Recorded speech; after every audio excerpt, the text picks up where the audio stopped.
সূরাতুল কাফিরুন মাক্কিয়া আও মাদানিয়া, 6 আয়াতিন।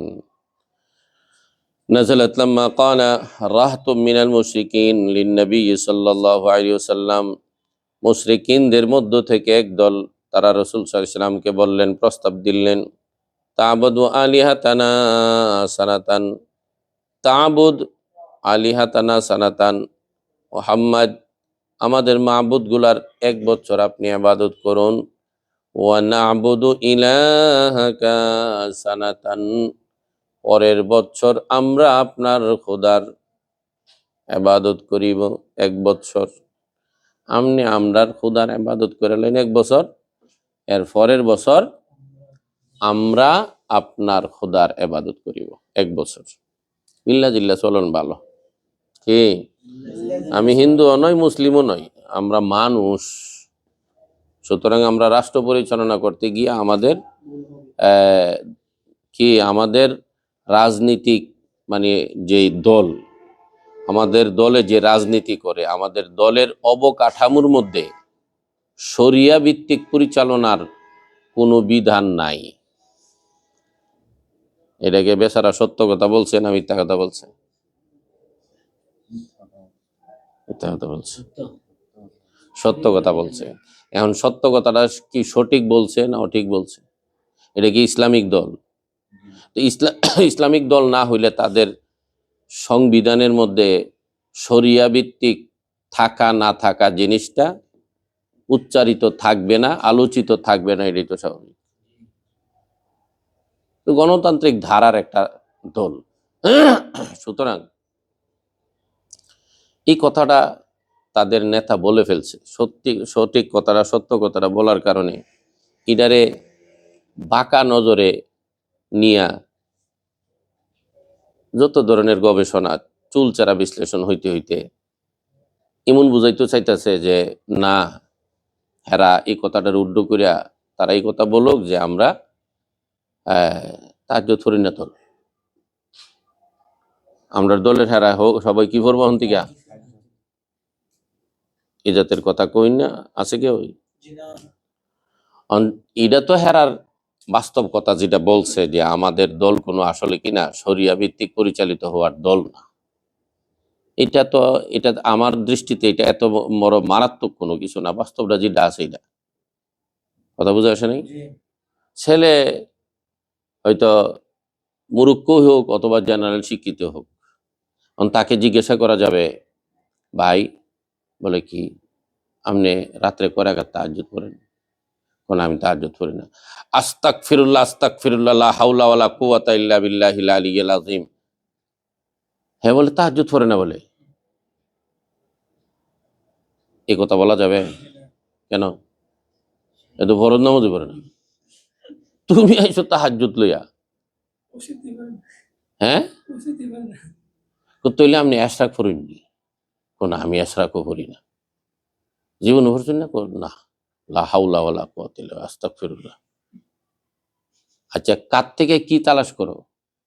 যে বেটা 5 ওয়াক্ত নামাজের 1 ওয়াক্ত পড়ে না, হে বেটারে যদি তুমি তাহাজ্জুদ পড়ে না কেন এটা লইয়া তারে ফাঁসির কাছে নিয়ে ঝুলাও, তাহলে তুমি কত বড় বোকা। কথা বুঝে আসে নাই? যার দলের নাম হইল ইসলামিক দল, কি এরাবাড়ির এর নাম কি তা ফজলু ফজলু নাম দিছে একটা, আবার তর্জমা করছে সুন্দর, জামাতে ইসলাম। কিও ইসলাম? জামাতে জামার মধ্যে বলে ইসলাম, তর্জমাটা ভালো লাগছে। জামার মধ্যে বলে ইসলাম, তো জামাতে ইসলাম। কত জাতের তর্জমা, আশ্চর্য। এদের দলের প্রধান আলেম হইতে পারবে না। কেন? এদের দলের প্রধান কোনো আলেম হইতে পারবে না। কয়েক যুগের ভিতরে বা প্রতিষ্ঠা হওয়ার পর থেকে এখন পর্যন্ত দলের প্রধান আলেম নাই। বাংলাদেশের তার দলের প্রধান ছিল গোলাম আজম। পরবর্তীতে কেমনে কেমনে জানে কলা কৌশলে গিয়া মতিউর রহমান নিজামী কয়েকদিনের লেগে আইছিল, পরে হেরা অনেক চেষ্টা করছে। কি করছে? চেষ্টা করছে উনারে মানে প্রধানের দায়িত্ব থেকে সরাইলে ফেললে। মনে হয় বেটা নিচের থেকে ভাই আইতে আইতে আইতে আইতে কেমনে কেমনে বেড়া যেহেতু সংসদের আর কেউ ছিল না তখন, নির্বাচনের সবকিছু গাইড করছে, বেটা সভাপতির পদগিরিও কোনো মতে লইলিছে। এমনি এমনি মতিউর রহমান নিজামী কয়েকদিন থেকে লাইছে, কিন্তু দল চাই নাই। এরা দলের রেজুলেশনের মধ্যে নাই কোনো আলেম যেন সরাসরি দলের প্রধান কোনো সময় না হইতে পারে। আগের থেকেই যদি মনে করে যে কি আর মাত্র 4-5টা স্টেপ আছে এরপরেই দলের প্রধান হয়ে যাইব গা, তাহলে উনার আলেম হইলে এটা অন্য সাইডে ডাইভার্ট করে দিতে, যাতে করে এই সিঁড়ি ভাইয়া আবার উপরে একটা আবার দলের প্রধান না হইতে পারে। কারণ এই দলের প্রধান যদি কোনো আলেম হয়ে যায় তাহলে গঠনতন্ত্রের মধ্যে সমস্যা হয়ে যেতে পারে। কারণ আলেমের হাতে দায়িত্ব দিলে বলা যায় না উনি চটকিরা কি মানে আলেমের এলেমগিরি লারা মারলে ওক না আমরা আলিয়া লইয়া থাই, সেই পরে একটা কথা কইয়া বলে পুরা মানে দলের একটা কি যাবো। এই জন্য আপনি আজহারি হুজুর বলে কি, আপনি তো আমরা দলের সম্মানিত মানুষ, ঠিক আছে, ওই আপনি ওইদিকে একটা গাছতলার মধ্যে চেয়ার আছে যে ওখানে বসেন, আমি রামজা গিয়ে মাটি দিয়ে বেরিস আমাদের যেদিন প্রধান কারি বাবরে কি কুরবানি। মৌলানা দেলোয়ার হোসেন সাইদি রহমতুল্লাহ আলাই সহ দলের প্রধান হইতে দেয়নি। আপনি আমাদের দলের অ্যাডভাইস করবেন, আপনি সবকিছু করবেন, কিন্তু দলের প্রধান না, দলের প্রধান অন্যরা হবে। নাম কি? জমাতে জামাতে জামার মধ্যে বলে ইসলাম। কথা বুঝে আসে নাই? তো হেদের মধ্যে কি নেই, এদের গঠনতন্ত্র যদি তালাশ করা হয় যে জামাত ইসলামের কিসের মধ্যে, গঠনতন্ত্রের মধ্যে শরিয়া ভিত্তিক পরিচালিত হওয়ার বিধান রাইখা তাদের দল গঠন করা হয়েছে কিনা তালাশ করে গিয়া দেখবা যে এহানো নাই, কি নাই। তাহলে তুমি আরেক বেটারে কৌকিল লেগে যাবে, এটা মুসলমান না ভালো কিনা। কথা বুঝে আসে নাই? কারণ আপনি তাহাজ্জুদ করেন না, সুতরাং আপনারা আমরা দেখতারি না। বিসমিল্লাহির রহমানির রহিম। কুল ইয়া আইয়ুহাল কাফিরুন, রাসূল আপনি বলে দেন, হে কাফেরের দল, লা আবুদু আমি ইবাদত করব না, ফিল হাল এখন, মা তা'বুদুন তোমরা যা কিছু এর উপাসনা করো, মিনাল আসনাম মূর্তি সমূহ থেকে, হ্যাঁ, ওয়ালা আনতুম আবিদুনা মা আবুদ তোমরাও ইবাদত করবে না এখন, মা আবুদু আমি যা কিছুর ইবাদত করি, অর্থাৎ হুয়াল্লাহু তাআলা ওয়াহদা এক আল্লাহর একত্ববাদের ইবাদত করি, সেটা তোমরাও করবে না।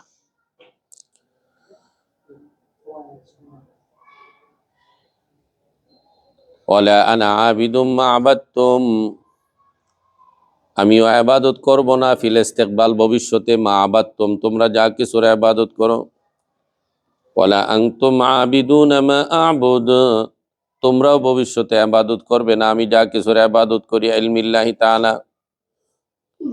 আল্লাহ তাআলার ইলম মোতাবেক তোমরাও আল্লাহ তাআলার ইবাদত করবে না ভবিষ্যতে। মিনহুম আন্নাহুম লা ইউমিনুনা এর অর্থ হলো তারা ঈমান আনয়ন করবে না। ওয়া ইতলাকু মা আলাল্লাহি তাআলা আলা জুমলাতিল মুকাবালাত, তো লা আবুদু মা তা'বুদুন, কথা বুঝে আসছে? এখানে যে মা শব্দ ব্যবহার করে আল্লাহ তাআলাকে বুঝাইলেন, ওইটা কেন, ওইটা মূর্তির মোকাবেলায়, মূর্তির মধ্যেও যেহেতু মা শব্দ ব্যবহার করা হয়েছে, সেই হিসাবে আল্লাহ তাআলার শানেও মা শব্দ ব্যবহার করা হয়েছে মোকাবেলা হিসাবে। লাকুম দীনুকুম তোমাদের জন্য তোমাদের ধর্ম, লাকুম দীনুকুম আয়া শিরক, ওয়ালি দীনি, ওয়ালি দীনি আমার জন্য আমার ধর্ম, আয়াল ইসলাম। ওয়াহাদা ক্বাবলা আন ইউমারা বিল হারবি, এই আয়াত নাজিল হয়েছিল কখন, যুদ্ধের ইজাজত অনুমতি দেওয়ার আগে। হাজাফা ইয়াল এজাফাতি আসসাবা ওয়াকফান ওয়া ওয়াসলান ওয়া আসবাতাহা ইয়াকুব ফিল হালাইনি। লা ইলাহা ইল্লাল্লাহু আল্লাহু আকবার। সূরাতুন নাসর মাদানিয়া, সূরা নাসর মাদানিয়া। কেন? সূরা কি সুলাহে হুদাইবিয়ার পরে এই সূরা নাজিল হয়েছে, এটা নিশ্চিত মাদানী। কথা বুঝাচ্ছে? বিসমিল্লাহির রহমানির রহিম। ইযা জাআ নাসরুল্লাহি ওয়াল ফাতহু। ইযা জাআ নাসরুল্লাহি, আল্লাহ তাআলার পক্ষ থেকে যখন নাসরুল্লাহি সাহায্য আসবে, আই নাবিয়াহু সাল্লাল্লাহু আলাইহি সাল্লাম আলা আদাইহি, ওয়াল ফাতহু এবং বিজয় আসবে, আই ফাতহু মক্কা। আল্লাহ তাআলা বলেন ওয়ারাইতান নাসা, হে রাসূল আপনি দেখতে থাকবেন মানুষদেরকে, ইয়াদখুলুনা তারা প্রবেশ করছে, ফি দীনিল্লাহ আল্লাহর ধর্মের মধ্যে, আয়াল ইসলাম, আফওয়াজান আফওয়াজা। ফৌজনের জমা আফওয়াজ মানে কি? দলে দলে। আফওয়াজান আফওয়াজা মানে কি? দলে দলে। কথা বুঝে আসছে? আই জামাআতিন বাদামা কানা ইয়াদখুলু ফিহি ওয়াহিদান ওয়াহিদান ওয়াহিদিন ওয়াহিদিন। মাকানা ফিহি ইয়াদখুলু ওয়াহিদুন ওয়াহিদুন, একটা সময় গেছে কি মানুষ একজন দুইজন করে ইসলামে প্রবেশ করিত। আর ফাতে মক্কার পরে বা ফাতে মক্কার থেকে আপনি দেখবেন দলে দলে মানুষ ইসলামে প্রবেশ করছে। ওয়াযালিকা বাদে ফাতে মক্কা, সেটা হলো মক্কা বিজয়ের পর। জাল আরব মিনা আখতারিল আরদি তাইঈন, মক্কা বিজয়ের পরে পুরা আরবের আনাচে কানাচে থেকে মানুষ কি আখতারিল আরদ, জমিনের মানে কি গোটা দুনিয়ার আশপাশ থেকে তারা তাইঈন, তাইঈন মানে কি মেনে মান্যতার মাধ্যমে তারা রাসূলের দরবারে হাজির হইয়া দলে দলে মানুষ রাসূলের হাতে হাত দিয়া ইসলাম ধর্ম গ্রহণ করা আরম্ভ করছে। কথা বুঝে আসছে? সুতরাং আল্লাহ তাআলা বলেন, হে রাসূল ফাসাব্বিহ বিহামদি রাব্বিক, আপনি তাসবিহ পাঠ করুন আপনার প্রভুর হামদ সহ, আই মুতালাব্বিসান বিহামদিহি, সুবহানাল্লাহি ওয়া বিহামদিহি। সুবহানাল্লাহ বলেন, হামদিহিও বলেন, মিলাইয়া চিলাইয়া। এবং ওয়াস্তাগফিরহু, আল্লাহ তাআলার কাছে তওবা করেন, ইস্তেগফার করেন। কেন? আপনার জীবনে অনেক অন্যায় গুনাহ ইত্যাদি আছে নাকি? হ্যাঁ,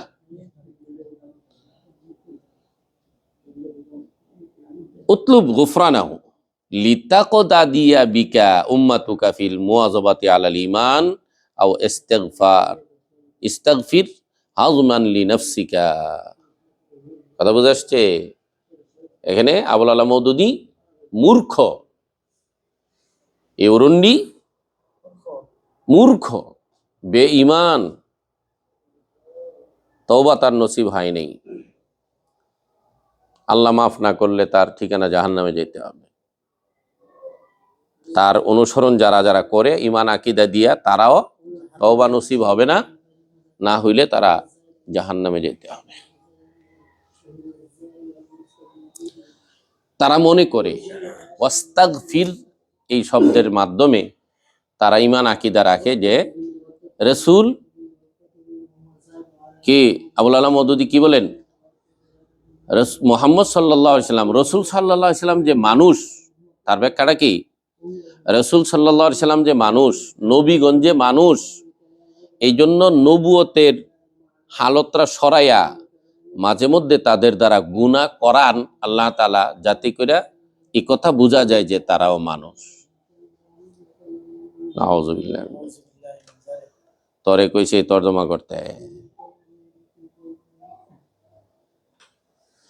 নবুয়তের হালত, নবুয়তের অবস্থা সরাইয়া দিয়া কোনো কোনো সময় কি করেন, নবীদেরকে দিয়েও আল্লাহ তাআলা গুনাহ কাজ করান, নাউযুবিল্লাহ, এই কথা বোঝানোর জন্য যে তারাও মানুষ। অথচ আল্লাহ তাআলা বলেন কোনা লিয়াগফিরা লাকাল্লাহু মা তাকদ্দামা মিন যামবিকা ওয়া মা তাআখার नबीगण मासूम, नबीगण मासूम, उन्हों से गुनाह होने नहीं देता। বাংলা কি? তাদের দ্বারা গুনাহ হইতে দেন না।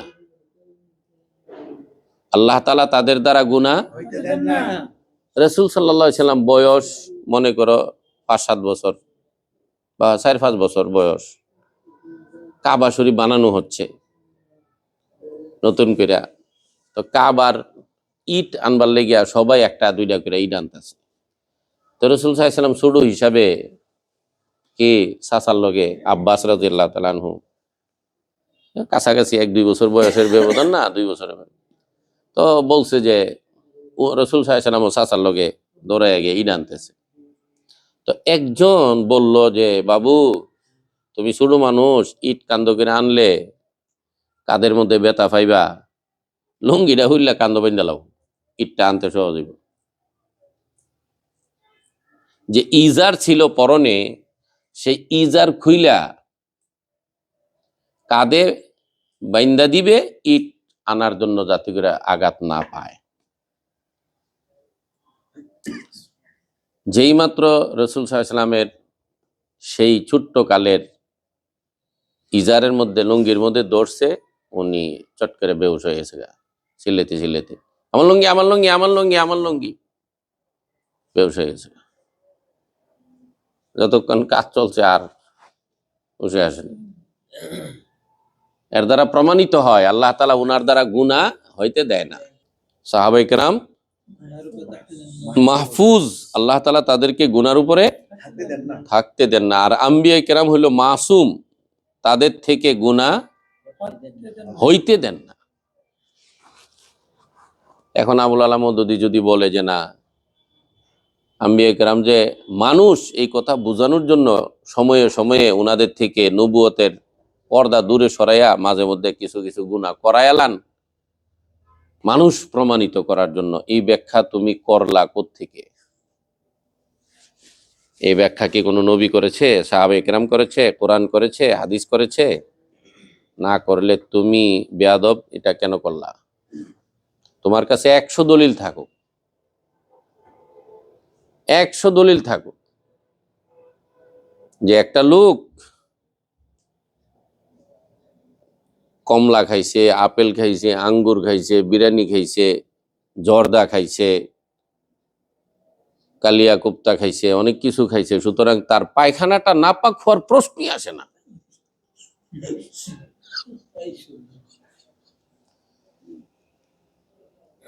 ভালো জিনিসের দ্বারা এটা উৎপন্ন, দলিল দেওয়া যেতে পারে না?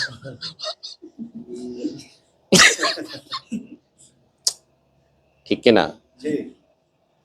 বাতাস পিছন দিক দিয়ে বের হইলে উজুও ভাঙ্গে, দুর্গন্ধ আসে। কোনো কারণে যদি পাছনের দিক দিয়ে না বের হইতে পারে, বাতাসটা যদি সামনের রাস্তা দিয়া মুখে দিয়ে বের হয়, এটার নামও ভালো, কামও ভালো। ডাক্তারে ডেকুর টেকুর আইনি যে আয়ে তো ভালো,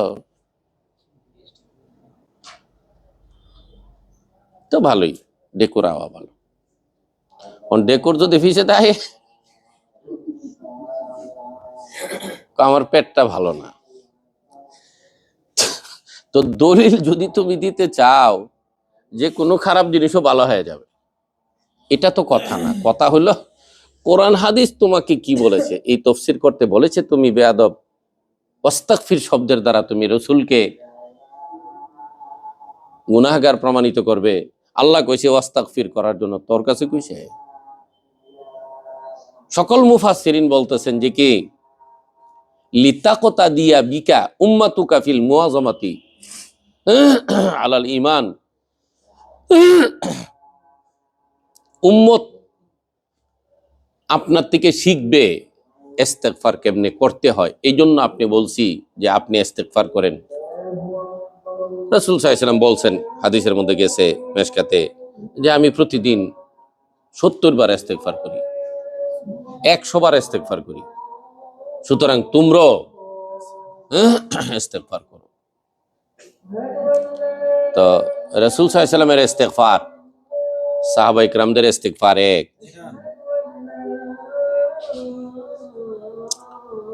যেমন ইন্নাহু কানা তাওয়াবা ওয়া কানা সাল্লাল্লাহু আলাইহি ওয়াসাল্লাম বাদা নুজুলি হাদি সূরাতি ইয়াকসুরু মিন কওলি সুবহানাল্লাহি ওয়া বিহামদিহি, তারপরে আস্তাগফিরুল্লাহ ওয়া আতুবু ইলাইহি, আস্তাগফিরুল্লাহ আতুবু ইলাইহি, এগুলা রাসূল সাল্লাল্লাহু আলাইহি ওয়াসাল্লাম বেশি বেশি বলতেন। কি গুনাহ থাকার কারণে? গুনাহ যে নাই আল্লাহ রাসূলকে আল্লাহ তাআলা আয়াত নাযিল করে বলে দিয়েছেন। কথা বুঝে আসছে?